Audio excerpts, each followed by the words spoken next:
তো hello' friends, কি খবৰ তোমালোকৰ? আশা কৰোঁ সকলোৱে ভালে আছা। তো যোৱাটো ক্লাছত মই তোমালোকৰ বাবে ইংলিছৰ chapter 1 the last lesson chapter 2ৰ কেইটামান কুৱেশ্যন আনচাৰ দিছিলোঁ। আজি সেই লেচনটোৰ গোটেইকেইটা কুৱেশ্যন আনচাৰ দিবলৈ চেষ্টা কৰিম, গতিকে ভিডিঅ'টো স্কিপ নকৰাকৈ আৰম্ভণিৰ পৰা শেষলৈকে চাই যোৱা। আজিৰ এই ভিডিঅ'টোত এই চেপ্টাৰটোৰ সকলোবোৰ কুৱেশ্যন আনচাৰ পাবা।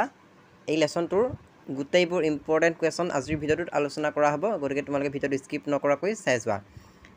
তো দ্য লাষ্ট লেচন, ইয়াৰ পৰা তোমালোকে 1 নম্বৰ 2 নম্বৰ এইকেইটা প্ৰশ্ন পৰীক্ষাত আহি থাকে। এইকেইটা প্ৰশ্ন চাব লাগিব। যিহেতু মই তোমালোকক বহুত কুৱেশ্যন দিম আজি এই ভিডিঅ'টোত, গতিকে মই কুৱেশ্যনবোৰ মাতি নাযাওঁ, তোমালোকে চাই যোৱা আৰু মই দেখাই গৈছোঁ। গতিকে ইয়াৰ পৰা তোমালোকে এইবোৰ চাই যাবা, গোটেইবোৰ লিখি ল'বা আৰু মুখস্থ কৰিবা। গোটেইবোৰ ইম্পৰ্টেণ্ট হয়। গোটেই লেচনটোৰ অল কুৱেশ্যন আনচাৰ আজি ছল্ভ কৰা আছে, তোমালোকে বহীত লিখি ল'বা।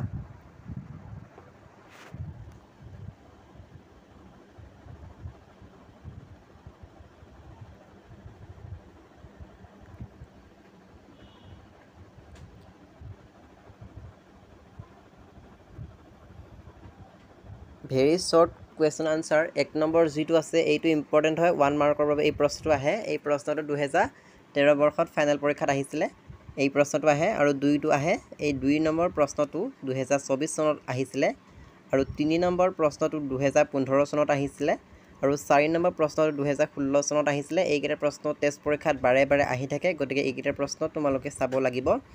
তাৰপিছত 6 নম্বৰ প্ৰশ্নটো আহে, what is the name of the blacksmith in the last lesson? তো উত্তৰটো হ'ব Wachter. The name of the blacksmith in the last lesson is Wachter. এই প্ৰশ্নটো পৰীক্ষাত আহি থাকে। আৰু 7 নম্বৰ প্ৰশ্নটো আহে, what is the name of the river mention in the last lesson?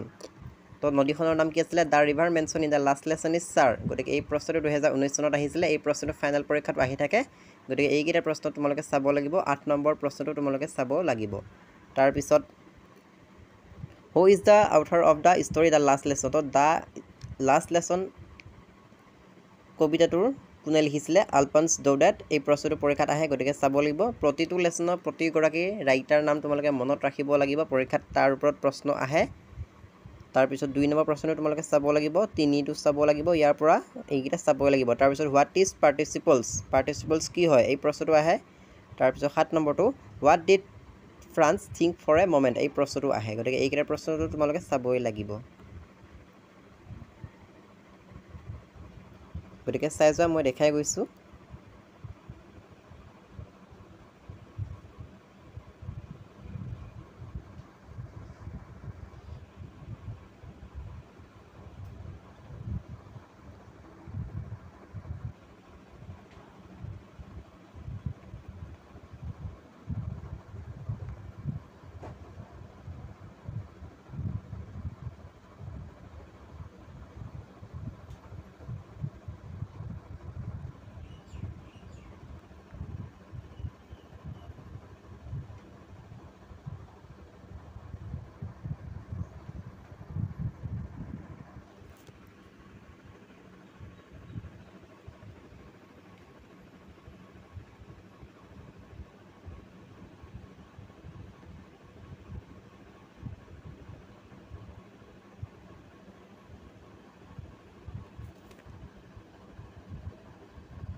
এইবোৰ 5 নম্বৰ প্ৰশ্ন হয়। এইবোৰ প্ৰশ্ন 2012 আৰু 2013, 16 এনেধৰণৰ আহিছিলে। গতিকে প্ৰিভিয়াছ ইয়েৰত অহা কুৱেশ্যনবোৰে পৰীক্ষাত বাৰে বাৰে ৰিপিট হয়, গতিকে তোমালোকে এইবোৰ প্ৰশ্ন চালে হ'ল। যিহেতু মই দ্য লাষ্ট লেচন এই চেপ্টাৰটোৰ গোটেইবোৰ ইম্পৰ্টেণ্ট কুৱেশ্যন আনচাৰ আজিৰ এই ভিডিঅ'টোত দিলোঁ, গতিকে তোমালোকে লিখি লৈ এইবোৰ পঢ়িলে হৈ যাব। গতিকে এইখিনি আছিলে আজিৰ লেচনটোৰ মূল বিষয়। গতিকে আজি লেচনটোত মই তোমালোকক গোটেইবোৰ কমন কুৱেশ্যন আনচাৰ দি দিলোঁ। এইবোৰে কুৱেশ্যন আনচাৰ পৰীক্ষাত আহে, গতিকে তোমালোকে এইবোৰ বঢ়িয়াকৈ লিখি ল'বা আৰু এইবোৰ পঢ়িলে হৈ যাব। আজি মই যেনেদৰে গোটেই লেচনটোৰ কুৱেশ্যন আনচাৰবোৰ দিলোঁ, ঠিক একেদৰেই বাকী লেচনবোৰো এনেধৰণৰ কুৱেশ্যন আনচাৰ দিবলৈ চেষ্টা কৰিম। গতিকে যিসকলে এতিয়ালৈকে দ্য লাষ্ট লেচন চেপ্টাৰটোৰ কুৱেশ্যন আনচাৰ পোৱা নাই, সেইসকলে লিখি ল'ব পাৰে।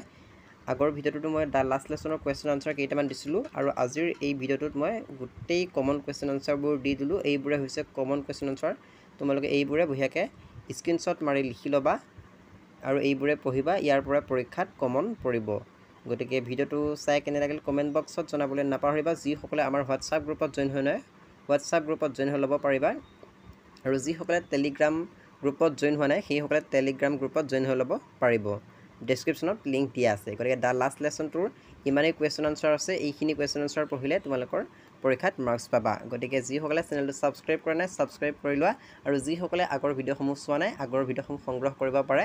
বহুত ইম্পৰ্টেণ্ট হয় ভিডিঅ'বোৰ। গতিকে যিমান পাৰে ভিডিঅ'টো শ্বেয়াৰ কৰা, লাইক কৰা, কমেণ্ট কৰা। চেনেলটো যদি ছাবস্ক্ৰাইব কৰা নাই ছাবস্ক্ৰাইব কৰি লোৱা। আজিলৈ ইমানেই, ধন্যবাদ।